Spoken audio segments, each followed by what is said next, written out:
അപ്പോൾ ഏതായാലും മച്ചന്മാരെല്ലാവർക്കും നമ്മുടെ പുതിയൊരു വീഡിയോയിലേക്ക് സ്വാഗതം.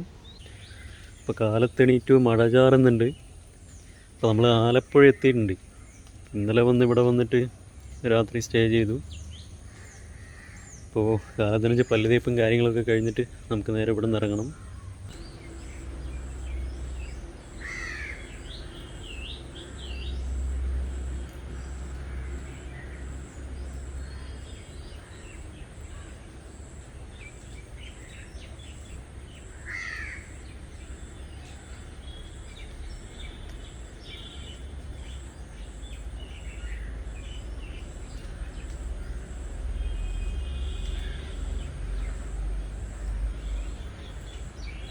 കാലത്തൊരു 6 മണി 6:30 നല്ലതുപോലെ മഴ പെയ്യുന്നത്.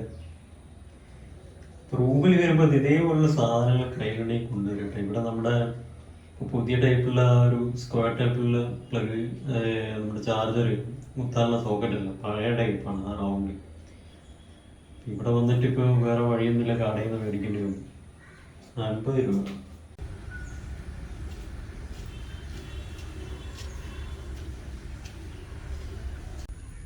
മച്ചന്മാരെ നമ്മൾ ഇറങ്ങാക്കാണ്. മഴ ചെറുതായിട്ട് ചാറുന്നുണ്ട്. നമ്മൾ നിൽക്കുന്ന സ്ഥലം എന്ന് പറയുന്നത് ആലപ്പുഴയിലെ മാരാരികുളം എന്ന് പറഞ്ഞിട്ടുള്ള സ്ഥലമാണ്. ഈ ഒരു സ്ഥലം നിങ്ങൾ മിക്കവരും കേട്ടിട്ടുണ്ടാവും. എവിടെ നിന്നാണെന്നറിയോ? നിങ്ങൾ ടി വി പരിപാടി കാണുന്നവരാണെങ്കിൽ നമ്മുടെ ശ്രുതി രജനികാന്തിൻ്റെ ഒരു എ ടി എമ്മിനോട് ചോദിക്കാമെന്നുണ്ട്. ആ പ്രോഗ്രാമിൻ്റെ പേര് മറന്നുപോയി. രണ്ടുപേര് അവതരിപ്പിക്കുന്നൊരു പ്രോഗ്രാമുണ്ട്. അതിൽ മാരാരികുളത്ത് അമ്മ എന്നൊക്കെ പറഞ്ഞിട്ട് നല്ലതുപോലെ കളിയാക്കുന്നുണ്ട്. ആ ഒരു സ്ഥലമാണത്. പോലീസ് സ്റ്റേഷനൊക്കെ ഇവിടെ നിന്ന് അടുത്താണ്. മാരാരികുളം പോലീസ് സ്റ്റേഷൻ ഒരു ഇത്തിരി നടക്കേണ്ട ദൂരമുള്ളൂ. ഒരു സത്യം പറയാം കേട്ടോ, നമ്മൾ ഗൂഗിൾ മാപ്പ് അല്ലെങ്കിൽ പോകാൻ ഇന്ന സ്ഥലങ്ങളെന്ന് കൊണ്ട് പ്ലാൻ ഇട്ടിട്ടൊന്നുമല്ല ഈ യാത്ര.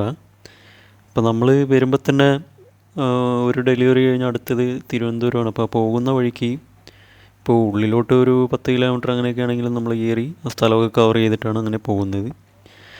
അപ്പോൾ ഇന്നലെ ഭക്ഷണം കഴിക്കാൻ പോയപ്പോൾ അതുപോലെ തന്നെ റൂമിൻ്റെ ഓണർ പുള്ളിയുടെ അടുത്തൊക്കെ ഇങ്ങനെ സംസാരിച്ചപ്പോൾ അടുത്തുള്ള സ്ഥലങ്ങൾ കുറച്ചെണ്ണം പറഞ്ഞു തന്നു. അപ്പോൾ ഇപ്പം നമ്മൾ പോകുന്നത് ആലപ്പുഴ ബീച്ചിലോട്ടാണ്. അവിടെ നിന്ന് ഒരു 4 കിലോമീറ്റർ കഷ്ടിയേ ഉള്ളൂ വേമ്പനാട്ട് കായലിലോട്ട്. ബോട്ട് ജെട്ടിയിലൊക്കെ പോയി കഴിഞ്ഞാൽ ബോട്ടൊക്കെ എടുത്തിട്ട് നമുക്ക് പോവാം. ഇപ്പോൾ ആലപ്പുഴ ബീച്ചിലെ കാഴ്ചകൾ കാണാം.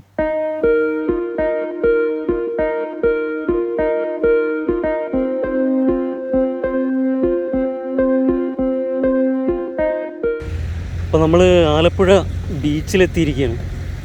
അപ്പോൾ വരുന്ന വഴിക്ക് പുന്നമടക്കായൽ ലെഫ്റ്റ് സൈഡ് ഒരു 2 കിലോമീറ്റർ പോയാൽ മതി കൊണ്ട് പറഞ്ഞിട്ടുണ്ടായിരുന്നു. പക്ഷേ നമ്മൾ നേരെ ഇങ്ങോട്ടാണ് വന്നത്. സ്ഥലം ഇതാണ്.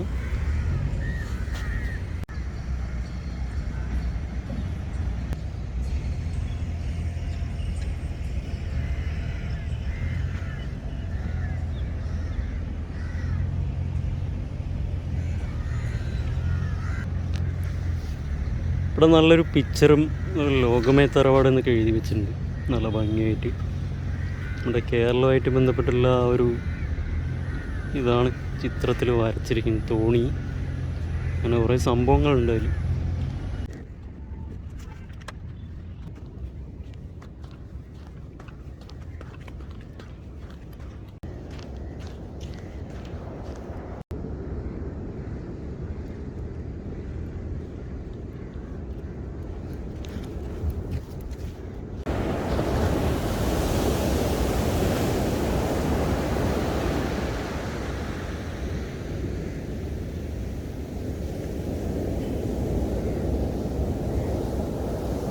ഇത്രയും ധൈര്യത്തിൽ ആ വലിയ തിര വരുമ്പോൾ നിൽക്കുന്ന ഒരാളെ ഞാൻ കണ്ടിട്ടില്ല കേട്ടോ.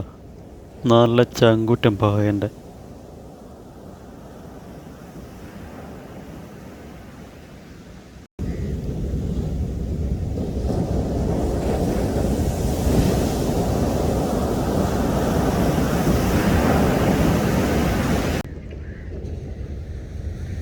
നല്ലതുപോലെ തിരയടിക്കുന്നുണ്ട്. ചില സമയത്തൊക്കെ കയറി വരുന്നുണ്ട്. ആൾ കുറവാണ്. കാലത്തിപ്പോൾ 9 മണി കഴിഞ്ഞിട്ടല്ലോ. വൈകുന്നേരമൊക്കെ ആകുമ്പോൾ നല്ലപോലെ ആളാണ്. അപ്പോൾ ഇവിടെ കുറച്ച് പണി ചെയ്യുന്ന ടീമുകൾ മാത്രമേ ഉള്ളൂ.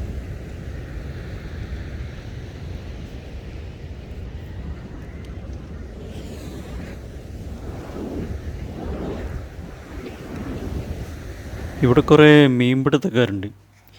ഈ കുറേ കാക്കകളും പ്രാവുകളൊക്കെ ഇല്ലേ, ഈ തിര വരുന്ന സമയത്ത് പതുക്കെ പോയും കൊണ്ട് ആ തിരയിൽ ചെറിയ മീൻ എന്തെങ്കിലും അതിന് വേറെ ഇരകളൊക്കെ വരുമ്പോൾ നൈസായിട്ട് പോയിട്ട് അങ്ങ് കൊത്തിയെടുത്തിട്ട് നേരെ കരയ്ക്കങ്ങ് വരും. ആൾ ബിരുദന്മാരാണ്. ആൾ ചെറിയ സാധനങ്ങളാണെങ്കിലും ഇല്ലേ, എപ്പോൾ ഒരെണ്ണം പിടിച്ചിട്ട് അവിടെ കാലിൻ്റെ അടിയിലുണ്ടാവും എൻ്റെ ഒരു പിടയ്ക്കുന്ന ചെറിയൊരു മീൻ, നല്ല ഫ്രഷ് സാധനം കഴിച്ചുകൊണ്ടിരിക്കുകയാണ്. പുള്ളിയുടെ അടുത്ത് പോയിട്ട് ഫോട്ടോ എടുക്കാൻ നോക്കിയപ്പോഴേ പുള്ളി ഞാൻ മീൻ പിടിച്ചു വാങ്ങുമെന്നുള്ള രീതിയിലാണ് ആൾ പറക്കാൻ നിൽക്കണ്. നല്ലതുപോലെ നല്ലതുപോലെ കാലിൻ്റെ അടി വെച്ചിട്ട് കഴിക്കുന്നുണ്ട് ആൾ.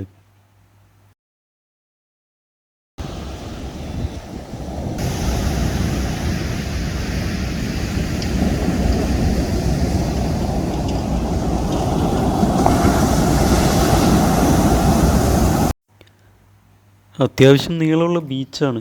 ഇതാ ഈ തല മുതൽ അപ്പുറ സൈഡ് ഞാൻ കാണിച്ചു തരാം. കുഴപ്പമില്ലാത്ത നീളമുണ്ട്. ഇതിപ്പോൾ കാലത്തായതുകൊണ്ടാണ് ആൾ കുറവ്. വൈകുന്നേരമൊക്കെ ആണെങ്കിൽ ഫാമിലിയോടുകൂടി വന്നിരിക്കാൻ നല്ല രസമായിരിക്കും ട്ടോ. നല്ലൊരു വ്യൂ ആണ് ഇവിടെ. ഭായിമാരാണോ അതോ ഇവിടുത്തെ നമ്മുടെ കടലിൽ പോണ ടീമുകളാണോ എന്നറിയില്ലതേ, തിരയിലിറങ്ങിയിട്ട് നല്ലപോലെ കളിക്കുന്നുണ്ട്. ഇപ്പം ഞാനൊക്കെ ആകെ ഒന്നോ രണ്ടോ തവണ കൊടുങ്ങല്ലൂർ പോയ സമയത്ത് കായലിൽ ഇറങ്ങിയിട്ടുണ്ട് കുളിക്കാനായിട്ട്. അപ്പോൾ ഇതുപോലെ ഇറങ്ങിയിട്ടുണ്ട്, അല്ലാതെ അധികമൊന്നും ഇറങ്ങിയിട്ടില്ല. ഈ വലിയ തിര വീഴുമ്പോൾ ഒന്നുമില്ലെങ്കിലില്ല നമ്മൾ അതിനൊപ്പം പൊങ്ങി കൊടുക്കണം. എല്ലാന്ന് പറഞ്ഞു കഴിഞ്ഞാൽ നല്ലപോലെ താന്ന് നിൽക്കണം. ചെടി വടി പോലെ എങ്ങനെ നിന്നു എന്ന് പറഞ്ഞു കഴിഞ്ഞാൽ കൊണ്ടുവന്നും കൊണ്ട് തീരത്ത് കൊണ്ടുവന്ന് ഒരൊറ്റ അടിയായിരിക്കും. കയറി ചെല്ലുമ്പോൾ മൊത്തം മണലായിരിക്കും. ഇപ്പോൾ ഇവിടുത്തെ കാഴ്ചകൾ ഇത്രയൊക്കെ ഉള്ളൂ. എന്ന് പറഞ്ഞു കഴിഞ്ഞാൽ വൈകുന്നേരമാണെങ്കിൽ കുറേയും കൂടി ആളുകളുണ്ടാവും. അപ്പോൾ നമുക്ക് ഏതായാലും ഇവിടെ നിന്ന് ഇനി ഭക്ഷണം കഴിച്ചിട്ടില്ല, കുറച്ചുകൂടി പോയിട്ട് ഒരു നല്ല ചെറിയൊരു കട കണ്ടു കഴിഞ്ഞാൽ ഒരു ടിഫിൻ എന്തെങ്കിലും അടിക്കണം. അത് കഴിഞ്ഞിട്ട് നമുക്ക് നേരെ വീണ്ടും പോകാം. അപ്പോൾ അടുത്ത സ്ഥലം നമുക്ക് കൊടുക്കാനുള്ളത് തിരുവനന്തപുരമാണ്. കൊല്ലം കഴിഞ്ഞ് കുറച്ചും കൂടി പോയാൽ മതി തോന്നുന്നു. ഞാൻ ഗൂഗിൾ മാപ്പ് നോക്കിയില്ല. അപ്പോൾ അങ്ങനെയാണെങ്കിൽ ഒന്നില്ലെങ്കിൽ അങ്ങോട്ട് പോകാം, എന്ന് പറഞ്ഞു കഴിഞ്ഞാൽ പോകുന്ന വഴിക്ക് വേറെ സ്ഥലങ്ങളുണ്ടെന്ന് പറഞ്ഞു കഴിഞ്ഞാൽ അവിടെ കയറിയിട്ട് നമുക്ക് ആദ്യം ഭക്ഷണം കഴിക്കണം, എന്നിട്ട് എന്താണെന്ന് പറഞ്ഞ് നോക്കാം. ഞാൻ എറണാകുളത്തിരിക്കുന്ന സമയത്ത് നമ്മുടെ റൂമിൻ്റെ കുറച്ച് അടുത്തായിട്ടൊരു ആലപ്പുഴക്കാരൻ വന്ന് താമസിച്ചിട്ടുണ്ട്. പുള്ളിയുടെ ലാംഗ്വേജ് അടിപൊളിയാണ്. ലാംഗ്വേജ് എന്ന് പറഞ്ഞാൽ ശരിക്കും ഉള്ളിലുള്ള ലാംഗ്വേജാണ്. ഇത്തിരി നീട്ടിയിട്ടൊക്കെ സംസാരിക്കും, ഭയങ്കര സ്നേഹമാണ്. അവിടെ ചേച്ചിമാരൊക്കെ അടിച്ച് ക്ലീനാക്കുന്നുണ്ട്. ബാക്കിൽ കാണിച്ചാൽ ചേച്ചി ഇവിടെ ബോട്ടിങ് അതുപോലെ തോണി അതിലൊക്കെ പോകണമെങ്കിൽ ഇവിടെ സ്ഥലം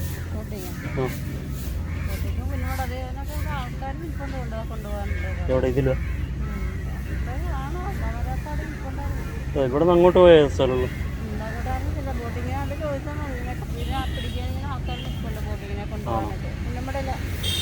ആ 2 കിലോമീറ്റർ അങ്ങോട്ട് പോകുന്നു. അപ്പോൾ കൂട്ടുകാരെ, നമ്മൾ ഈ വീഡിയോ ഇവിടെ വൈൻഡപ്പ് ചെയ്യാണ്.